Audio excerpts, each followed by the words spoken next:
Jiwa pengabdian inilah yang menjadi falsafah hidupku dan menghikmati serta menjadi bekal hidup dalam seluruh gerak hidupku. Tanpa jiwa pengabdian ini, saya bukan apa-apa.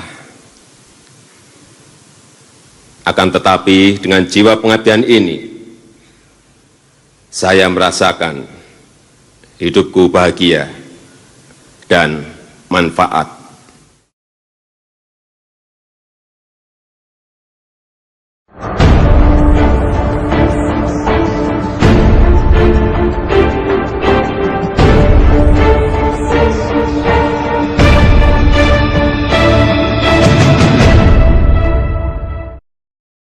Sosok Joko Widodo masih menjadi perhatian termasuk di Rakernas PDI Perjuangan kali ini. Ketua Umum PDIP Megawati Soekarno Putri sengaja menunjuk langsung Gubernur DKI Jakarta ini membacakan Dedication of Life sebagai makna regenerasi kader PDIP.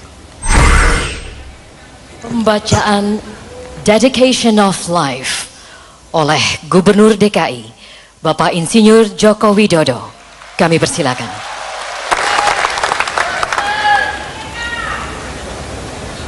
Diperkenalkan sebagai Gubernur DKI Jakarta, kader PDI Perjuangan Joko Widodo didaulat membacakan Dedication of Life di pembukaan Rakernas PDI Perjuangan.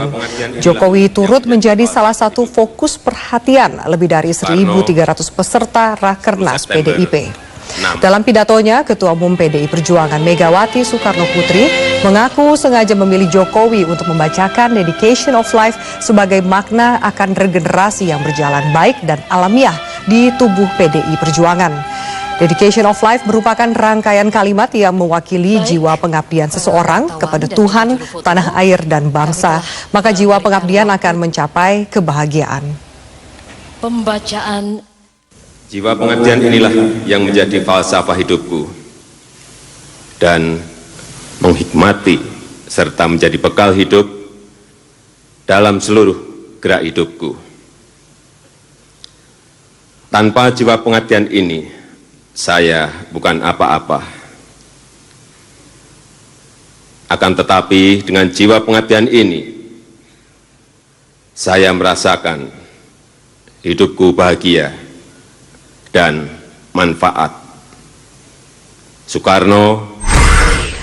Pemirsa, informasi dan perkembangan dari Rakernas PDI Perjuangan akan kami sajikan kepada Anda usai jeda berikut ini. Tetaplah bersama kami di Prime Time News.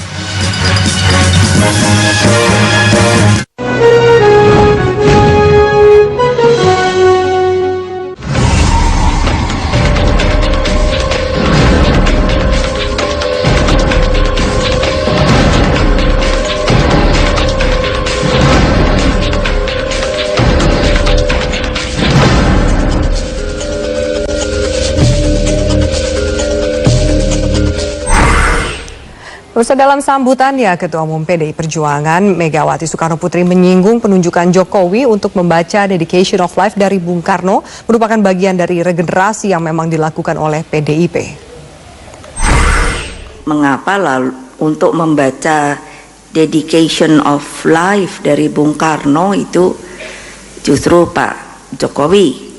Karena ya katakan itu sebuah makna bahwa sebuah regenerasi itu secara alami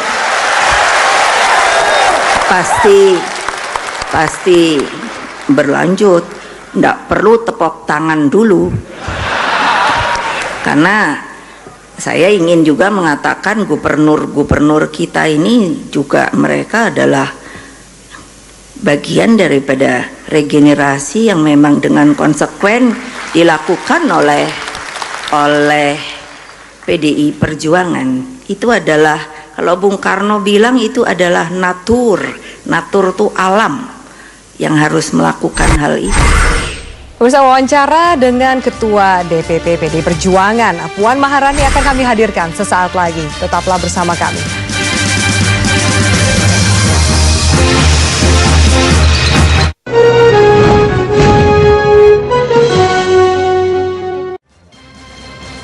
Ya, masih dari Rakernas ketiga PDIP dan saat ini saya sudah bersama dengan salah seorang kader muda yang potensial yang disebutkan dalam pidato politik Ibu Megawati. Ada Mbak Puan Maharani dan juga seorang pengamat politik ada Bapak Hanta Yuda. Saya akan ke Mbak Puan dulu. Mbak Puan, tadi sempat saya mendengar nada-nada gelisah dan juga kecewa dari sejumlah anggota yang tadi hadir. Mereka juga penasaran dan ingin segera deklarasi siapa capres yang diusung oleh PDIP. Lalu mengapa? Apalagi ditunggu?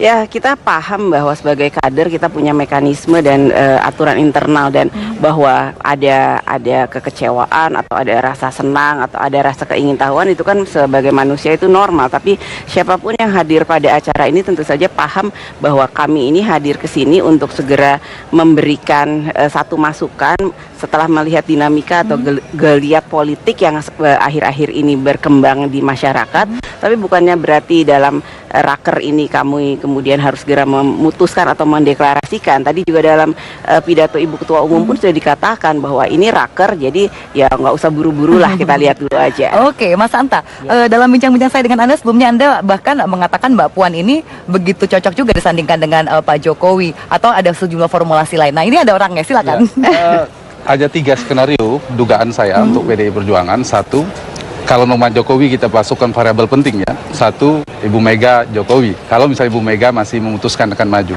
Yang kedua juga potensial, saya kira ini titik komprominya adalah Jokowi Puan Maharani. Itu juga potensi yang cukup besar saya kira, asal dengan catatan PDI Perjuangan bisa seperti pidato Ibu Mega tadi, fokus pada pemilu legislatif 20% perolehan suara di DPR atau 25% suara nasional. Yang ketiga, kemungkinan koalisi. Kalau ternyata gagal mendapatkan suara 20%, maka harus berkoalisi. Jadi Jokowi dengan siapa atau Mbak Puan dengan siapa, kita tidak tahu keputusan di PDI Perjuangan. Tetapi momentum ini menarik, kepenasaranan publik tidak hanya PDIP, itu yang mungkin diinginkan oleh Mbak Puan sebenarnya. Yang itu perlu dirawat, dikapitalisasi, ada sentimen positif publik katakanlah terhadap Jokowi sebagai salah satu kader potensial selain Mbak Puan, yang itu kalau dikapitalisasi paling tidak akan bisa mendongkrak elektabilitas partai juga.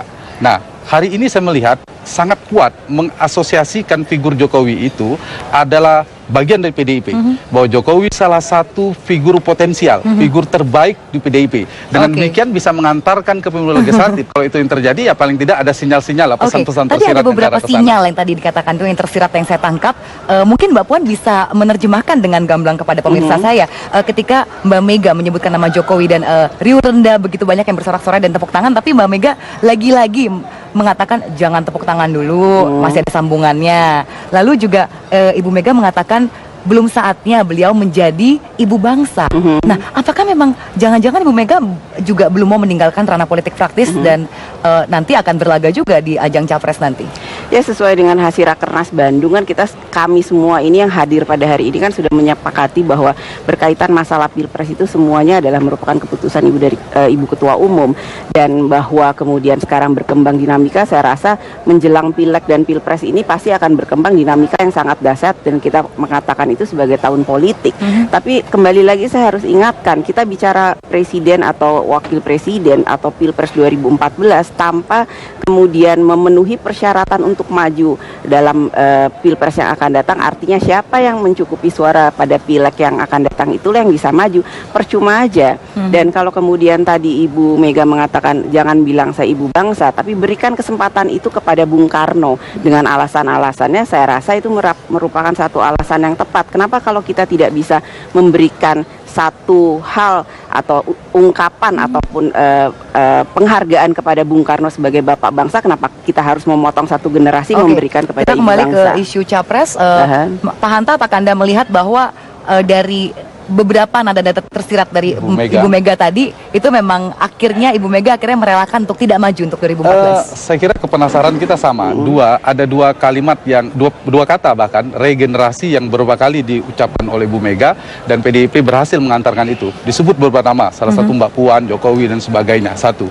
Tapi juga tadi saya katakan, Ibu Mega mengatakan jangan buru-buru untuk mengatakan beliau sebagai ibu bangsa, meskipun tadi ada kaitan dengan Bung Karno. Tetapi di yang kedua itu saya masih membuka skenario tadi yang saya katakan Ibu Mega dengan siapa. Jadi masih apa namanya, belum bisa ya. Kalau saya menduga peluang 3 itu masih ada peluang ketiga-tiganya. Tanya Mbak Puan kalau mau kepastian.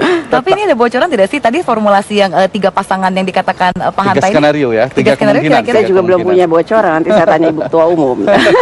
Oke, ini jawaban yang sangat taktis ya. Tapi apalagi analisa yang menarik ya menurut Pak Hanta? Nah, saya kira udah tepat diambil oleh PDIP. Kalau terlalu cepat mengambil keputusan itu juga kurang positif ya. Misalnya Jokowi buru-buru diumumkan, Jokowi masih di DKI. Nah, ada fokus di pemilu legislatif. Nah, itu harus dijaga. PDIP harus mengambil magnet elektoral bagi partainya. Dan sekarang figur ID menguat. Salah satunya Jokowi bisa menjadi magnet itu, dan mesin partainya cukup kuat, ditambah dengan tren perilaku pemilih yang harus ditangkap dengan cermat. Ada keinginan perubahan. Maaf sekali saya harus potong karena kita sudah sampai di penghujung acara. Terima kasih Mbak Puan dan juga Pak Hanta. Itu dia bincang-bincang kita, dan kita lihat bagaimana ke depannya PDIP akan mengusung nama dan juga pasangan dari 3 skenario tadi. Terima kasih untuk bersama kami dalam Prime Time News. Sampai jumpa.